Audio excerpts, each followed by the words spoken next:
দাবদাহে রোগীর চাপ বেড়েছে চট্টগ্রামের হাসপাতালগুলোতেও। এই নিয়ে জানাতে সরাসরি যুক্ত হচ্ছেন সহকর্মী ইশতিয়াক খান। ইশতিয়াক যুক্ত হচ্ছেন আমাদের সঙ্গে। ইশতিয়াক, যেমনটি আমরা জানি যে ইতিমধ্যে দাবদাহে চট্টগ্রামের রোগীর চাপ অনেক বেশি হাসপাতালে, সেক্ষেত্রে এখন কি অবস্থা দেখছেন?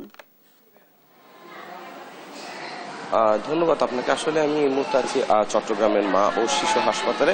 এই হাসপাতালটিতে আসলে যেটি আমরা দেখতে পেয়েছি যে সাধারণ রোগীর যে চাপ আসলে তার চেয়ে আসলে এই যে প্রায় 2 থেকে 3 গুণ বাড়তি চাপ আসলে হাসপাতালটিতে সৃষ্টি হয়েছে। অন্যদিকে যে চিকিৎসকরা রয়েছেন তারা বলছেন যে বিভিন্ন স্থানে কিন্তু আসলে যে শিশু ব্লকের সংখ্যা সেটি আসলে বাড়ানো হয়েছে এবং তারা যেটি বলছেন যে তীব্র তাপ প্রবাহের কারণে আসলে এবং অতিরিক্ত গরমের কারণে কিন্তু নানা ধরনের রোগ ব্যাধিতে আক্রান্ত হচ্ছে নানা বয়সী লোকজন এবং বিশেষ করে শিশুদের মধ্যে আক্রান্তের সংখ্যা অনেকটাই বেশি।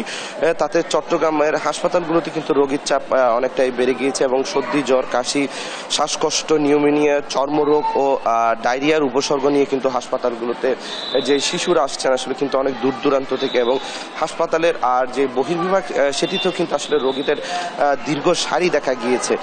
সেক্ষেত্রে হাসপাতাল কর্তৃপক্ষ আসলে যেটি বলছেন যে তীব্র গরমের কারণে কিন্তু আসলে শরীর থেকে প্রচুর পরিমাণ পানি বেরিয়ে যায়, যার কারণে কিন্তু অতিরিক্ত তাপ প্রবাহের কারণে শিশুদের শরীর থেকে প্রচুর ঘাম বের হয় এবং সেই ক্ষেত্রে কিন্তু পানি শূন্যতা তৈরি হয়। এছাড়া অতিরিক্ত গরমে টাইফয়েড, পানিবাহিত হেপাটাইটিস বা জন্ডিসের প্রবণতাও কিন্তু বাড়ছে এবং হাসপাতালে ভর্তি হওয়া রোগীদের বেশিরভাগই কিন্তু 4 থেকে 5 বছর বয়সী শিশুদের চেয়েও কম কিংবা আর যারা আসলে বয়োবৃদ্ধ রয়েছে 60 বছরের অধিক আসলে সেই ধরনের রোগীদেরকে কিন্তু আসলে হাসপাতালগুলোতে বেশি দেখা যাচ্ছে।